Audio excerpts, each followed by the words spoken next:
Olá, pessoal. Na lição anterior, nós fizemos o desenvolvimento desta equação, a equação geral da energia. Chegamos nesse resultado, né, de número 11. Eu vou manter essa sequência aqui de numeração no procedimento que nós vamos fazer agora nessa lição. Tá? Pois bem, a equação 11 pode ser chamada, né, de equação geral da energia. Lembrando que esta equação é bastante geral, porém algumas premissas, algumas hipóteses já estão embutidas nela. Tá?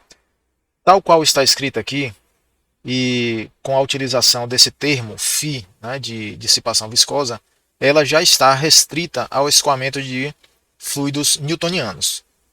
Tranquilo? Então já está limitada aí para toda uma categoria, né, de escoamentos de fluidos newtonianos. Porém, né, ainda assim está numa forma bastante geral e praticamente intratável analiticamente. O que eu quero dizer é que resolver essa equação 11, embora ela pareça ser uma equação diferencial pequena, tá? Isso é pura aparência, tá, pessoal? Essa equação diferencial aqui é bastante complexa, é tridimensional, transiente.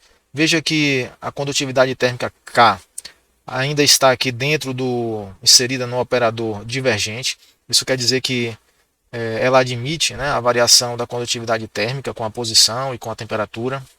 Existe um termo de geração. E só esse termo de dissipação viscosa, veja quantas derivadas estão incluídas aí nesse termo. Né? Esse termo é o responsável, né, matematicamente aqui, pela conversão da energia mecânica em energia térmica devido ao atrito viscoso do fluido. Ok? Então, é uma equação bem geral ainda. Se tivermos que resolver nesse formato, fatalmente a solução terá que ser numérica. Tá? E, ainda assim, né, o custo computacional dessa solução certamente não é pequeno. Tá? Cuidados com convergência. Não é fácil de resolver uma equação desse tipo, ainda que seja numericamente. Portanto, o nosso procedimento padrão, vamos dizer assim, o que nós fazemos normalmente para resolver problemas de engenharia, é tentar simplificar a equação diferencial o máximo possível, considerando as peculiaridades do sistema que estamos estudando, que estamos tentando predizer, né, as características, digamos, tentando predizer a distribuição de temperaturas, as taxas de troca térmica. Nós observamos características do sistema real, simetrias, por exemplo, a possibilidade de admitir algumas propriedades físicas como constantes, e simplificamos esta equação 11, né? Reduzindo a formas mais simples, a formas especializadas para cada problema. Aí sim, nessa forma especializada, usando essa forma especializada, nós podemos até tentar alguma solução analítica ou resolver numericamente mesmo. Tranquilo? E é o que nós vamos fazer agora nessa lição. Desenvolver, né, deduzir algumas formas reduzidas, algumas formas simplificadas, especiais dessa equação geral da energia. Tranquilo? Pois bem, para muitas situações, né, para uma vasta gama de problemas,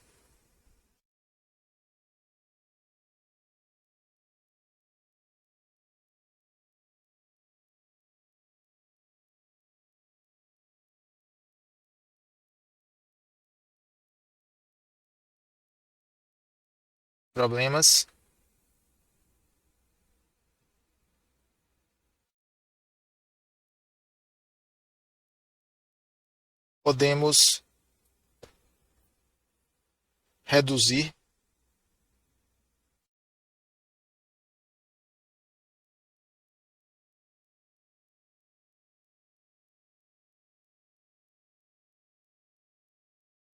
onze para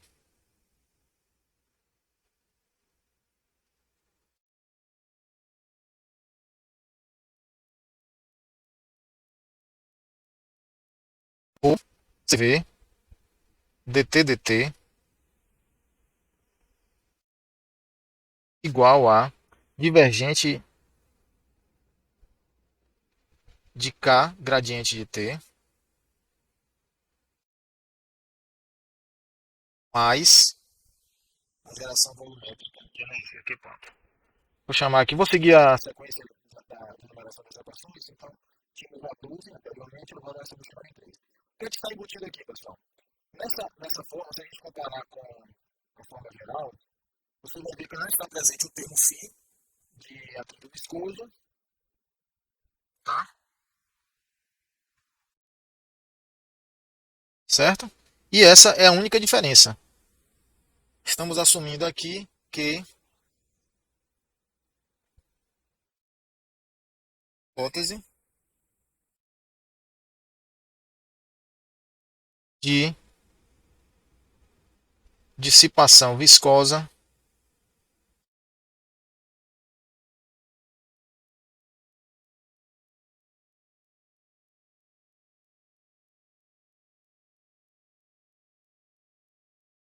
desprezível.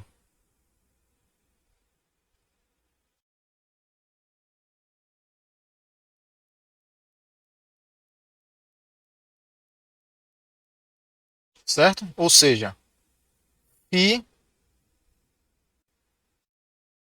nulo, φ igual a zero. Tá? Essa hipótese é bastante comum. Eu quero dizer que ela é aplicável para uma ampla gama de escoamentos, tá? Desde que a velocidade do fluido não seja extremamente alta. Por exemplo, escoamentos supersônicos não podem ser descritos por essa equação aqui, tá? Porque em escoamentos supersônicos o termo φ ele é muito importante, ele é bastante significativo, ok? Então podemos dizer que essa equação aqui ela vale para, por exemplo, escoamentos subsônicos,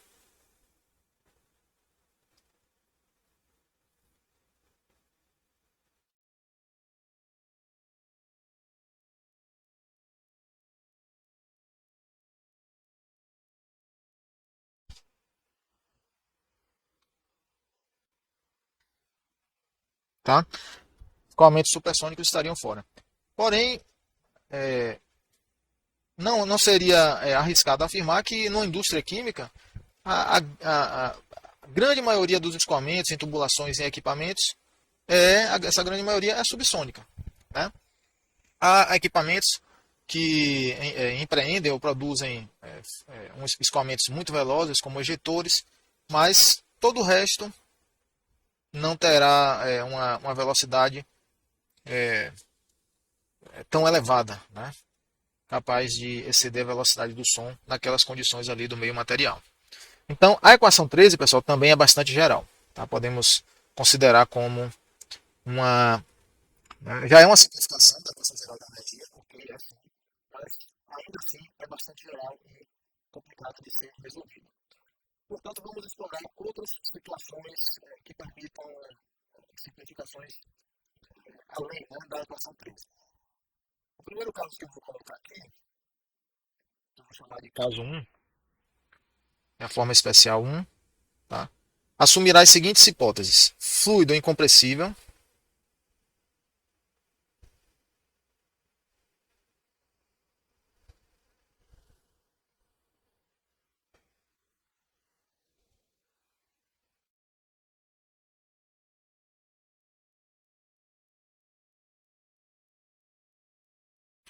fluido incompressível.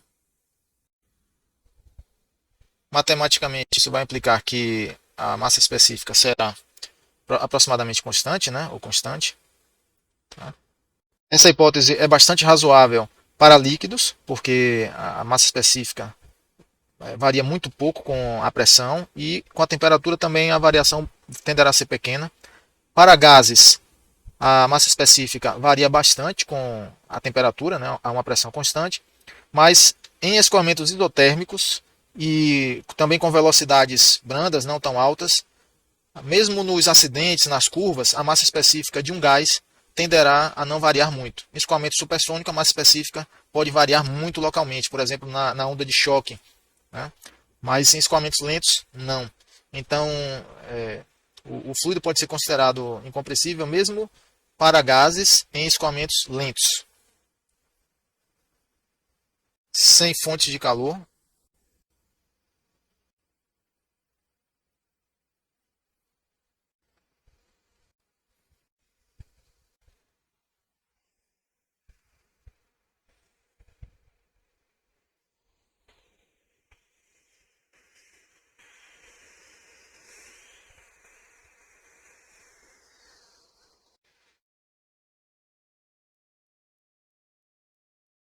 Ou seja, matematicamente, essa hipótese implica que Q ponto será nulo.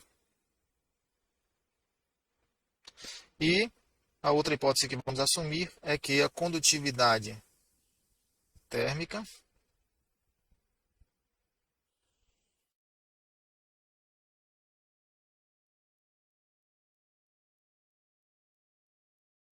será uniforme.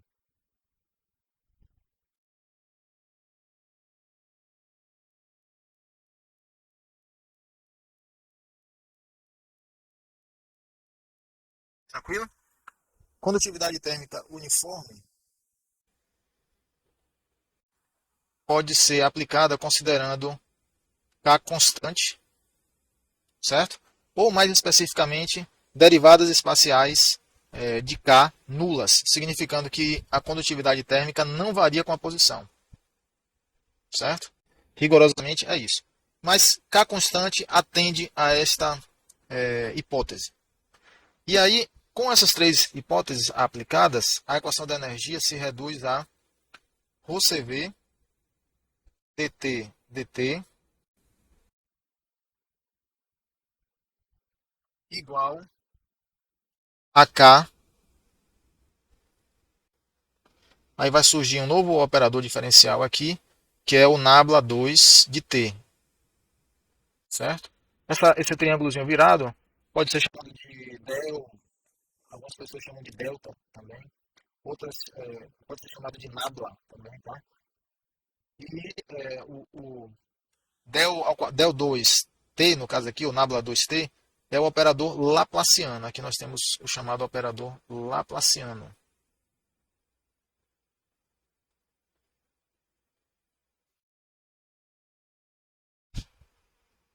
Certo? Aqui. Opa. Laplaciano. Tá? E o laplaciano, esse operador aqui, pessoal, é simplesmente o divergente do gradiente. Ok? Então, nabla 2 nada mais é do que isso aqui, ó. Divergente do gradiente. Certo? E em notação vetorial, esse produto interno aqui entre dois operadores, gradiente, pode ser escrito como com esse quadradozinho em cima, como se fosse uma espécie de derivada segunda, que vai acabar sendo, né? Derivada segunda nas posições, nas coordenadas espaciais. E aí você pode ver como surge esse nabla 2 aqui, porque se o K é uniforme, então ele pode ser removido aqui desse divergente, e aí nós obtemos o divergente do gradiente de t, que é o laplaciano de t. Tranquilo? Vou chamar essa equação aqui de equação 14. Equação 14.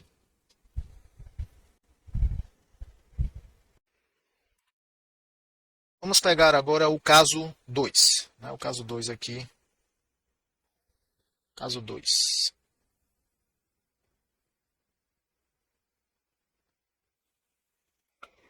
E as hipóteses, né, que serão consideradas, assumidas aqui, começando com escoamento isobárico.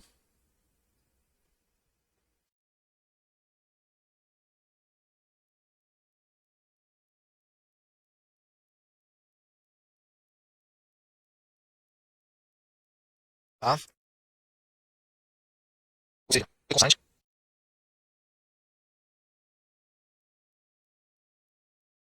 sem fontes térmicas. Então, se o sistema que estamos analisando, estudando, não tiver geração de calor, né,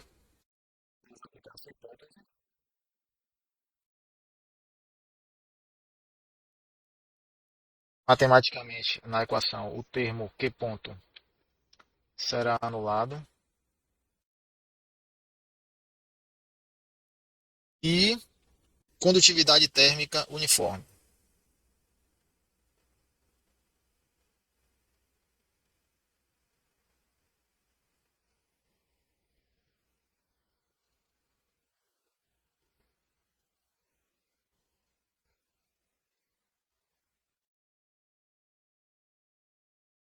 Uniforme.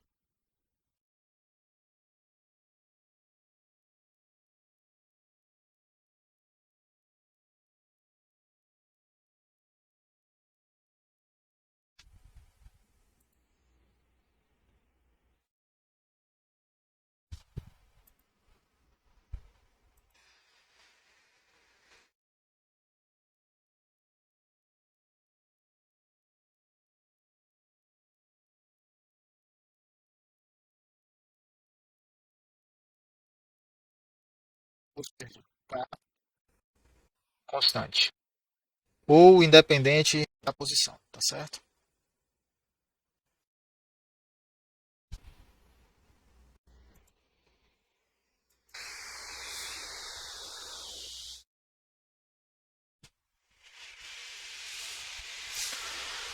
Nesta condição, a equação da energia torna-se ρ CV dt dt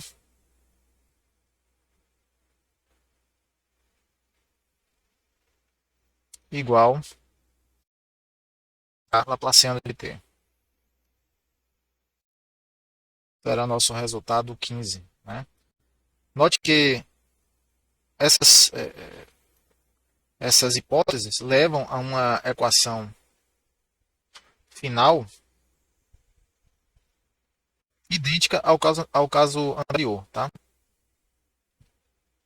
Devido justamente à condição de escoamento isobárico, porque o escoamento isobárico vai, né, condicionar, né, o problema a uma situação muito próxima de ρ constante. Né?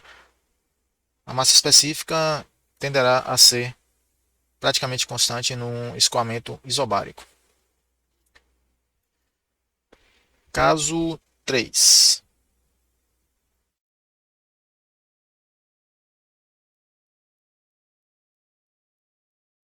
Vamos ver agora o caso 3. Será o seguinte. Vamos considerar a hipótese de fluido estagnado.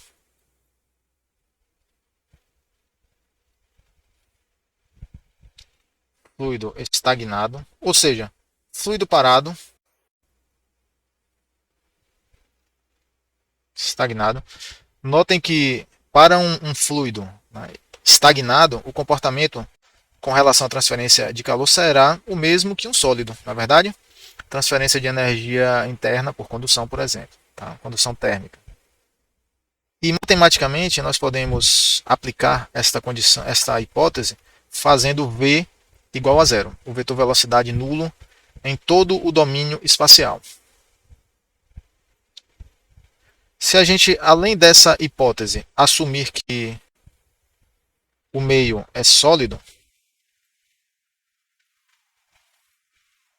isso implica que o CV será praticamente igual a CP. E neste caso, nós podemos escrever a equação da energia nesta forma simplificada aqui. Eu já vou abrir a derivada substantiva, expandir aqui o operador de derivada substantiva, para percebermos aonde é que impactará a velocidade nula.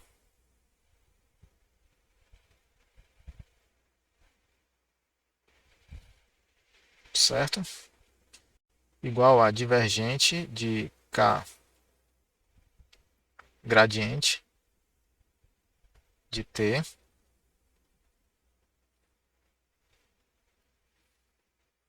mais Q ponto.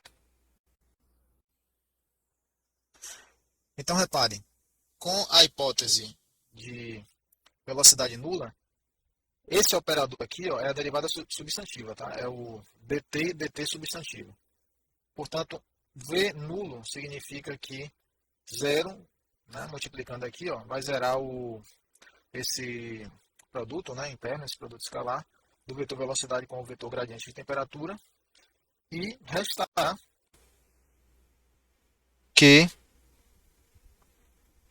ρ Cp dt dt, agora não mais substantivo, e sim uma derivada parcial, né, uma derivada estacionária, é igual a divergente de K gradiente de T. Mais Q ponto. Tranquilo? Nosso resultado 16. Notem, pessoal, que nessa versão da equação da energia, o K continuará dentro aqui do divergente, porque nós não assumimos, né, que o K é constante, uniforme com a posição. E também permanecerá esse termo de geração, já que nas hipóteses simplificadoras nós não consideramos, nós admitimos, né, a possibilidade de que pode haver fontes térmicas no sistema, né? Não consideramos a hipótese de inexistência de fontes térmicas. Então esta é a versão 16 aí da equação da energia. Porém, repare o seguinte, como V, né, é nulo, então a velocidade nula implica que o calor é transferido por condução, condução térmica ou difusão térmica, se quiser chamar assim. Necessariamente isso vai acontecer, tá? Por condução.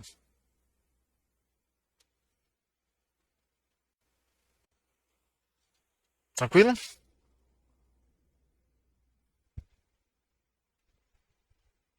Próximo caso, caso 4.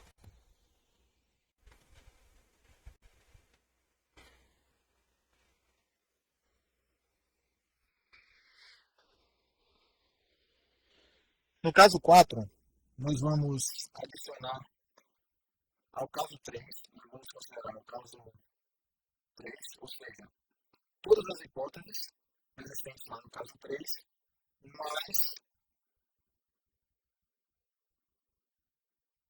vou colocar assim, com a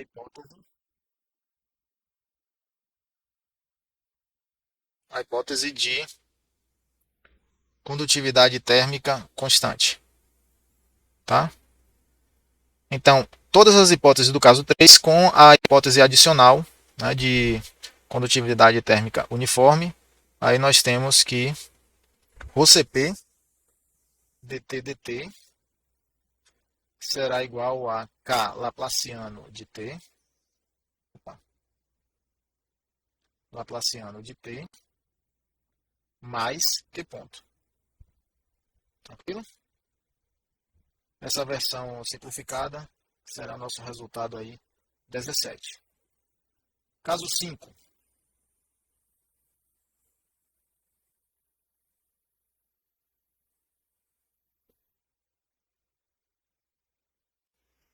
Caso 5. Na ausência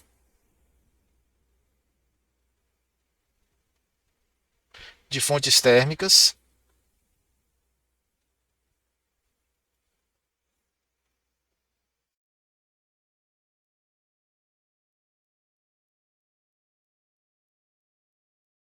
ou seja, Q ponto é igual a zero, o caso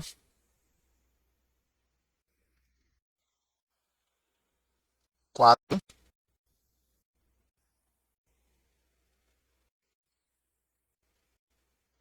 torna-se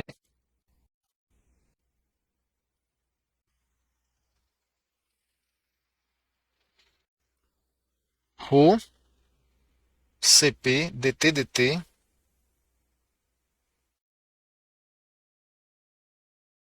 igual a K Laplaciano de T, que é o resultado 18. Né? Ou podemos escrever essa equação 18 nesse formato aqui. dt igual a alfa Laplaciano de T. Tá? Repare que esse alfa é simplesmente K. Eu estou pegando aqui o ρCp e transferindo aqui para o denominador do K. E K sobre ρCp é uma propriedade física também, né? É chamada difusividade térmica.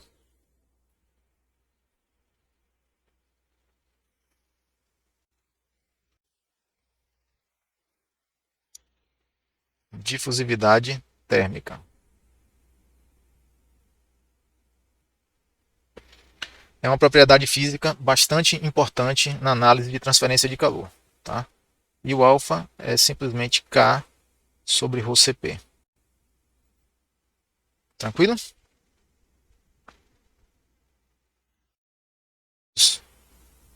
Analisar agora o caso 6. Caso 6, vamos ver qual foi o caso anterior. Caso 5, caso 6 agora.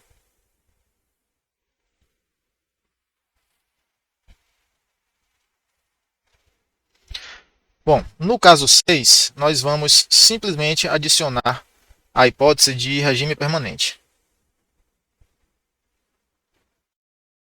Regime permanente.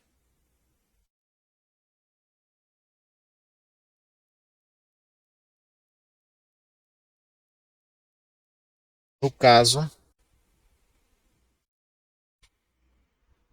4, fornece que Laplaciano de t é igual mais, já rearranjando, né, mais q ponto sobre k é igual a zero. 20. Essa forma, pessoal, é uma forma relativamente famosa, vamos dizer assim, possuindo até um nome, tá? Essa equação 20 é conhecida como equação de Poisson.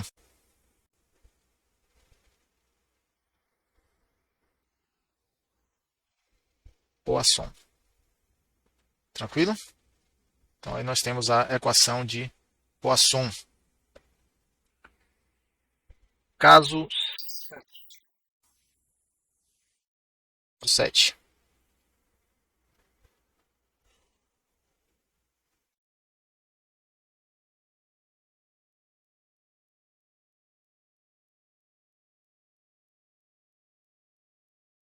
No caso 7, nós vamos considerar sem fontes térmicas, fazendo Q ponto igual a zero na equação de Poisson, que foi nosso resultado 20, não é isso? Aí nós vamos ter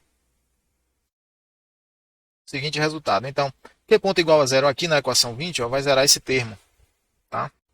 E vai restar simplesmente Laplaciano de t igual a zero. Tranquilo? Esta equação na forma 21 é mais famosa ainda. É conhecida como equação de Laplace. Tem um nome também, é a equação de Laplace. O que faz todo sentido, afinal, é uma equação que contém apenas um operador diferencial, não é isso? Que é o Laplaciano da temperatura. Tá? Então, aí nós temos a equação de Laplace.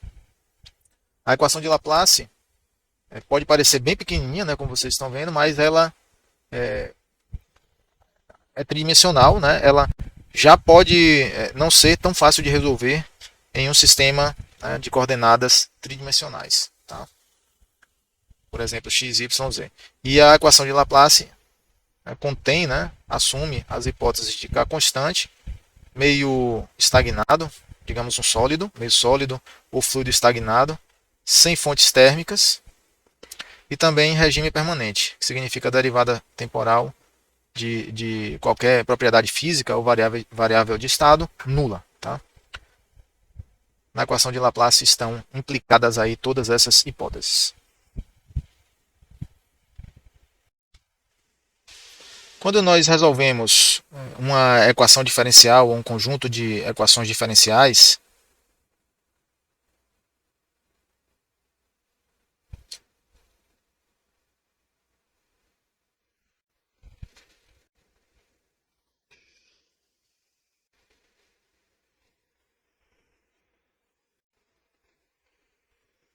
a solução que nós obtemos, pessoal, é uma função, correto? Nós obtemos funções. Tá? Então, se nós resolvemos uma equação diferencial em t, por exemplo, digamos, uma equação diferencial que tenha derivadas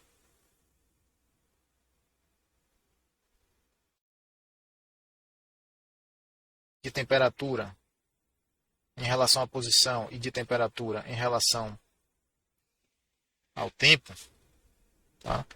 A solução de uma equação diferencial que tenha termos desse tipo aqui, essas derivadas aqui no caso são parciais. Tá?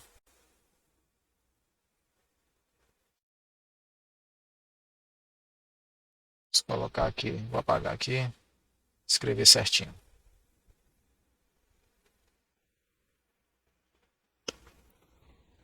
ddt, dt. Tranquilo? Então a equação, combinando termos desse tipo aqui, né, terá uma solução do tipo t de x e t, correto? A solução é a função, né, originária de temperatura.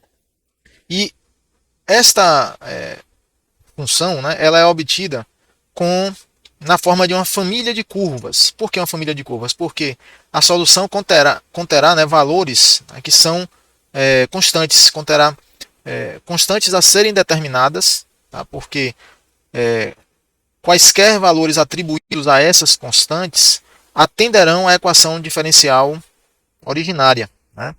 A equação diferencial de partida. E, neste caso, nós precisamos descobrir quais são os valores específicos dessas constantes, né, da solução, da função que foi obtida como solução da equação diferencial, e quais são esses valores específicos dessas constantes que se aplicam ao meu problema em particular. Tá? Quando fazemos isso, né, aqui nós obtemos a solução geral, nós dizemos que é a solução geral do problema, tá? E ao determinarmos os valores das constantes na solução geral, nós avançamos para a solução particular, para o meu problema, para o problema específico, né, que estamos resolvendo. Ok? E aí, a determinação dessas constantes que aparecem na solução geral é efetuada, né, através da aplicação da condição inicial e das condições de contorno.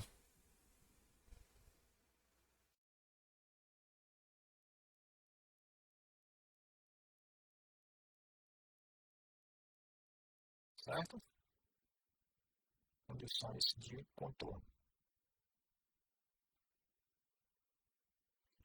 Ok?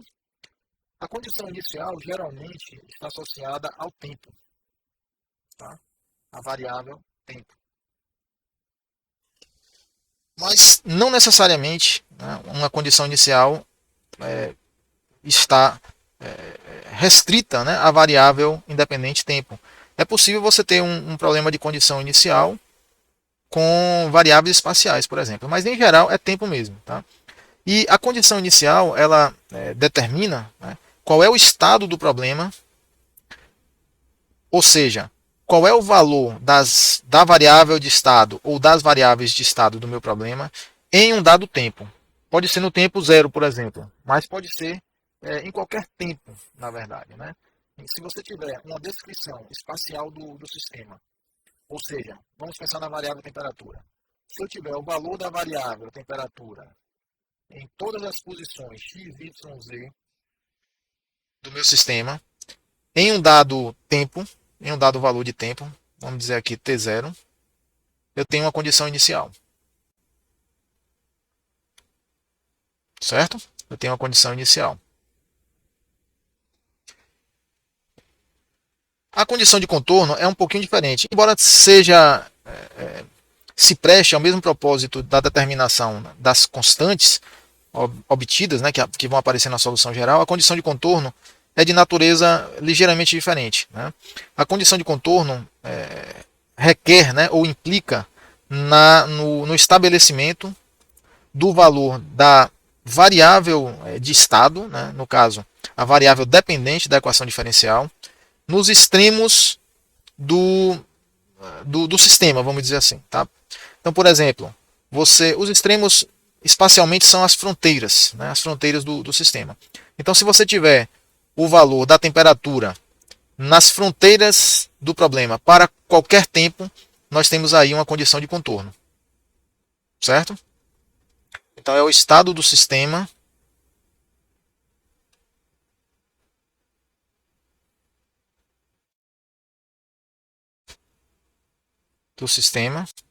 por exemplo, a distribuição de temperaturas nas fronteiras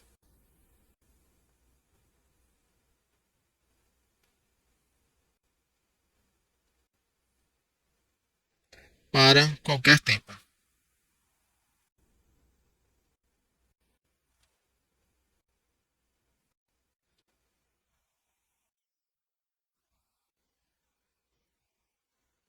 Certo?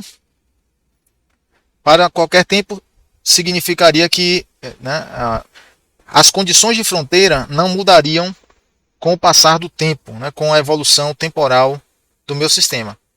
Porém, há situações em que a própria condição de contorno também é uma função do tempo. Na forma mais geral, isso pode acontecer. Significa que o estado do problema, né, o estado do meu sistema, o estado do sistema, nas fronteiras, sofre variações ao longo do tempo. É um problema mais complicado de ser resolvido, obrigatoriamente será um problema transiente, mas isso pode acontecer também. Tá? Normalmente, a condição de contorno, né, é representada por um valor das variáveis dependentes, né, um valor que é fixo ao longo do tempo. Normalmente é assim que são as situações mais comuns, digamos assim. Tá? Então, de modo geral, nos problemas de transferência de calor, a condição inicial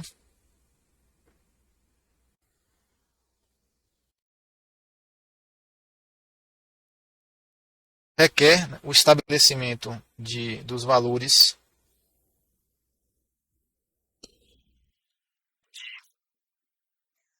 temperatura e velocidade, se houver escoamento do fluido, para cada ponto do espaço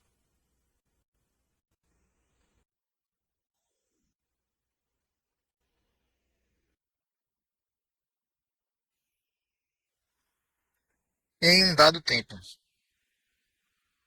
ou em um tempo específico.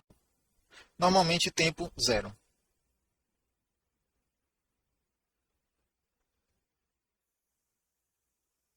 Tranquilo?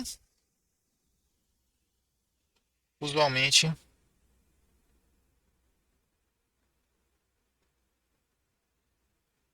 T igual a zero. As condições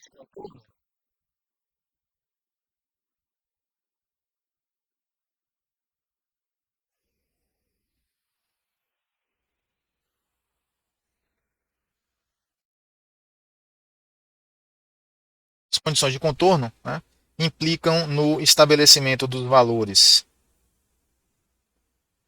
de se houver movimento do fluido, né, nas fronteiras do sistema.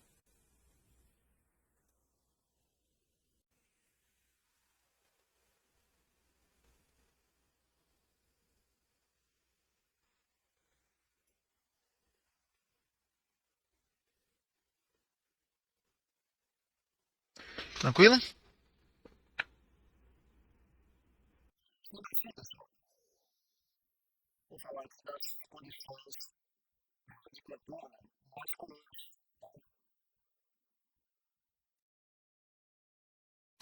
No entanto, as formas possíveis de condições de contorno são praticamente ilimitadas. Você pode, inclusive, ter como condição de contorno, digamos, um valor diferente de temperatura para cada segmento da fronteira. É possível isso acontecer. A condição de contorno pode ser variável com o tempo também, mas essas formas de condição de contorno, né, esses tipos que eu vou apresentar aqui para vocês, são bastante comuns nos problemas de transferência de calor. Tá? Então, as condições de contorno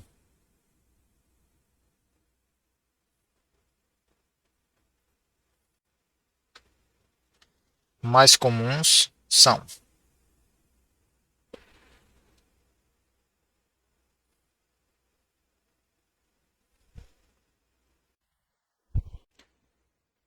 uma condição de contorno bastante comum é a de fronteiras isotérmicas.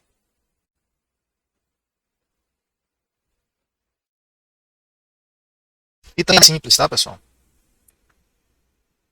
Isotérmicas. É a mais simples, né? Porque nesta condição de contorno, simplesmente a temperatura é considerada constante na fronteira.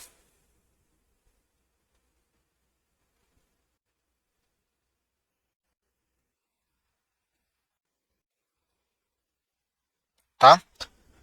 Essa condição de contorno é chamada de condição de contorno de primeiro tipo. Vou colocar condição de contorno de primeiro tipo. Os matemáticos e físicos gostam de designar assim. Ou condição de contorno de Dirichlet.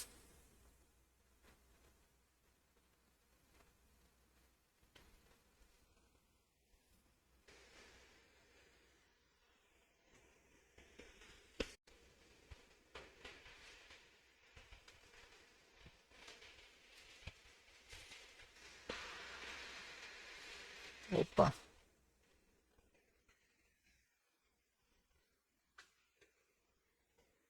Dirichlet.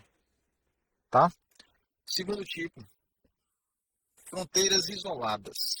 É muito comum também, porque nos problemas com isolamento térmico, não há transferência de calor entre a da fronteira para o ambiente, por exemplo, né, ou entre meios, entre um meio e outro, né, um meio material e um outro meio material, se tiver um isolamento térmico no meio. Nessas situações, esta condição de contorno aqui é aplicável. Tá? E, neste caso, na fronteira, nós podemos dizer que dt dx, sendo x aqui qualquer coordenada espacial, tá? Poderia ser dt dy, dt dz,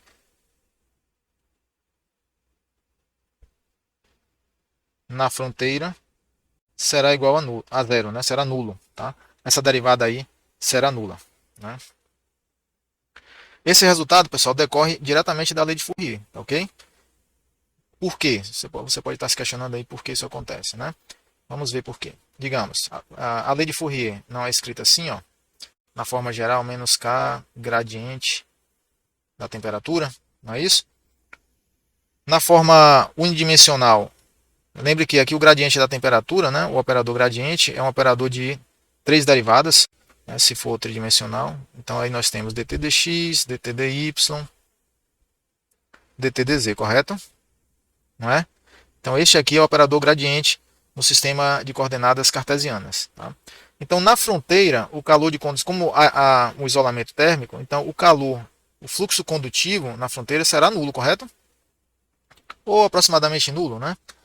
Mas vamos considerar que o isolamento térmico é bastante eficiente, né, quase perfeito, e aí nós podemos dizer que a energia térmica não é transferida através da fronteira. Então, como o K é diferente de zero, para que esse fluxo condutivo seja nulo, o vetor gradiente ele terá que ser nulo. E para que o vetor gradiente seja nulo, isso implica que dt dx é igual a dt dy, que é igual a dt dz, que é igual a zero. Tranquilo? E aí nós temos essa conclusão aqui, tá? Essa condição de contorno, que também é bastante comum, é chamada de condição de contorno de segundo tipo ou condição de contorno de Newman. Condição de contorno de Newman,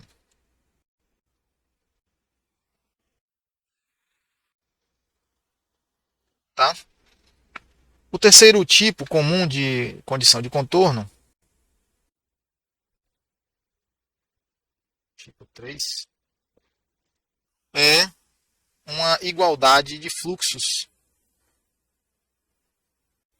Igualdade de fluxos ativo e convectivo.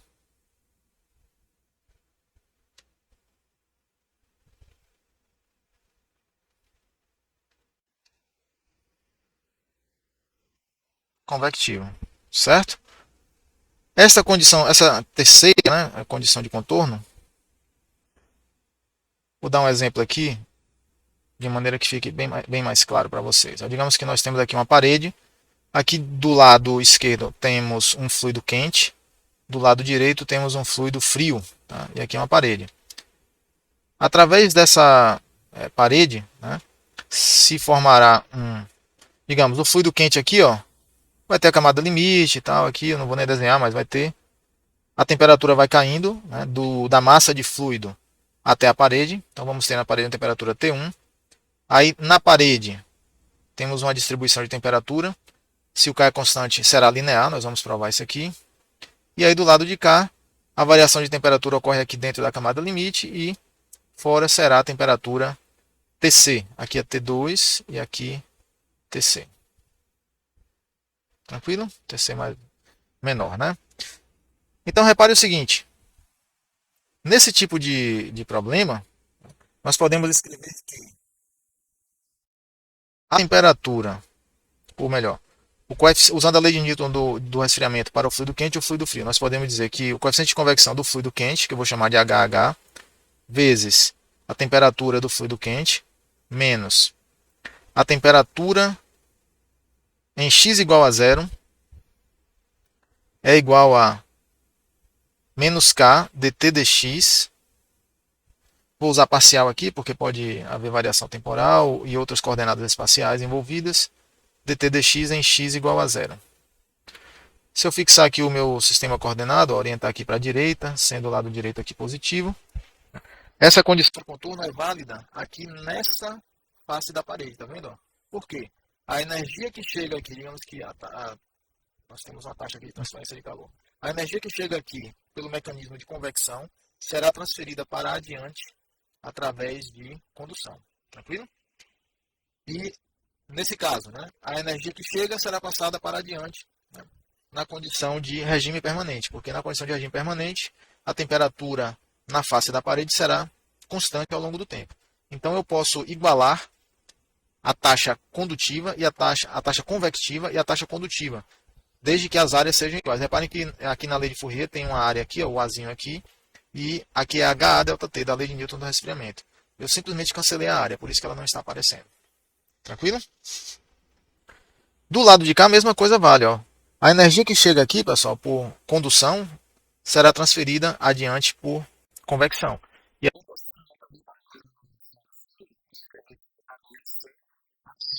coeficiente convectivo do lado do fluido frio é igual a T avaliado em x igual a L.